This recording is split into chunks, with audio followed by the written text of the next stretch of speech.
الحمد للہ رب العالمین رب اشرح لی صدری ویسر لی امری واحلل عقدۃ من لسانی یفقہوا قولی۔ صدق اللہ العلی العظیم۔ رمضان المبارک کے حوالے سے درس جاری و ساری ہے۔ دنیا میں کوئی ایسا شخص نہیں ہے جو اس چیز کا دعویٰ کر سکے کہ اس سے گناہ نہیں ہوتے۔ صرف نبیوں کا خمیر پاک ہے، اس کے علاوہ کوئی شخص بھی دنیا میں دعویٰ نہیں کر سکتا کہ وہ خطا کار نہیں ہے یا اس سے کوئی خطا سرزد نہیں ہوئی۔ لیکن اللہ تعالیٰ نے اپنے ہر بندے کو موقع دیتا ہے اپنی خطا کو، اپنی گناہ کو، اس سے توبہ کرنے کی، اس خطا کو ٹھیک کرنے کی۔ اور الحمدللہ اللہ کی طرف سے مسلمان امت کے لیے جو ہے، یہ نبی علیہ السلام کی امت کے لیے جو رمضان المبارک کا مہینہ ہے، یہ اللہ کی اتنی بڑی رحمت ہے کہ وہ جتنی بھی خطائیں اور کوتاہیاں اور غفلتیں اپنی پچھلی زندگی میں کر چکے ہیں، تو یہ مہینہ آتا ہے ان تمام غفلتوں کو، کوتاہیوں کو، ان گناہوں کو مٹانے کا، جلانے کا، کہ اللہ سے وہ توبہ استغفار کریں اور واپس جو ہے نا وہ بالکل پاک اور صاف ہو جائیں۔ تو حدیث پاک میں آتا ہے، اللہ کے نبی علیہ السلام نے فرمایا کہ قیام رمضان کی ترغیب دیا کرتے تھے آپ علیہ السلام، اور آپ علیہ السلام فرماتے تھے کہ جس نے رمضان شریف میں شب بیداری کی ایمان اور تصدیق کے ساتھ اور آخرت کے ثواب کے لیے، نہ کہ دکھانے اور سنانے کے لیے، تو اس کے تمام گزشتہ صغیرہ گناہ جو ہے وہ بخش دیے جائیں گے۔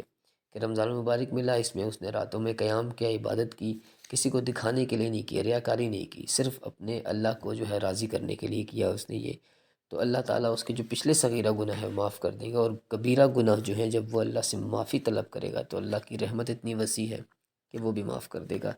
اسی طرح پھر دوسری حدیث پاک میں آتا ہے کہ جو شخص رمضان المبارک کے روزے ایمان کے ساتھ اور ثواب کی نیت سے رکھے تو اس کے پچھلے تمام گناہ جو ہیں وہ اللہ تعالیٰ معاف فرما دیتا ہے۔ اور پھر حدیث پاک میں اللہ کے نبی علیہ السلام فرماتے ہیں، جب بندہ مومن رمضان شریف میں جاگتا ہے اور کروٹ بدلتے ہوئے اللہ تعالیٰ کے ذکر میں مشغول ہوتا ہے تو اس سے فرشتہ کہتا ہے کہ اٹھ، اللہ تعالیٰ تجھ پر رحم فرمائے۔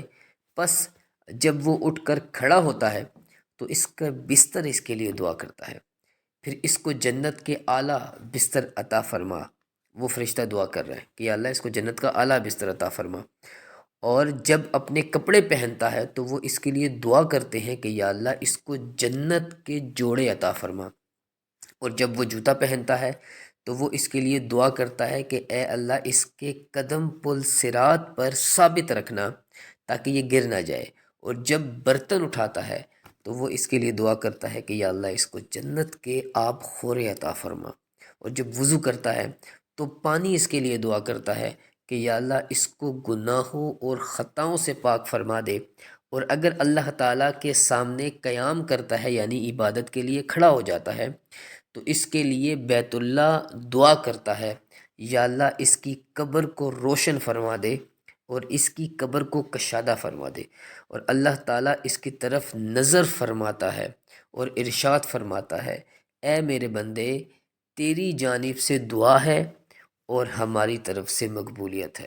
اندازہ کریں کہ اللہ کی کتنی رحمت ہے اس مہینے کے اندر۔ اور اللہ کے نبی علیہ السلام نے فرمایا کہ میری امت کو رمضان المبارک میں 5 چیزیں جو ہیں وہ اللہ نے عطا کی ہیں جو اس سے پہلے کسی بھی جو ہے وہ نبی کو نہیں ملی یا اس کی امت کو نہیں ملی۔ پہلی چیز آپ علیہ السلام فرماتے ہیں کہ جب رمضان شریف کی پہلی رات ہوتی ہے تو اللہ تعالیٰ اپنے بندوں کی طرف رحمت کی نظر فرماتا ہے، اور جس کی طرف اللہ رحمت کی نظر فرماتا ہے اسے کبھی عذاب نہیں دے گا۔ اور دوسرا کہ جب شام کے وقت اس کے منہ کی بو اللہ تعالیٰ کے نزدیک مشک سے زیادہ عزیز، کہ جب بندہ معدہ بھوکا ہوتا ہے تو منہ میں بو بن جاتی ہے، تو اللہ کے نزدیک وہ بو جو ہے مشک سے بھی زیادہ عزیز ہے، اللہ کو پسند ہے۔ اور تیسری کہ ہر دن اور رات میں فرشتے ان کے لیے استغفار کرتے ہیں، کہ جو بندہ مومن رمضان شریف کے روزے رکھتا ہے تو فرشتے اس کے لیے استغفار کرتے ہیں۔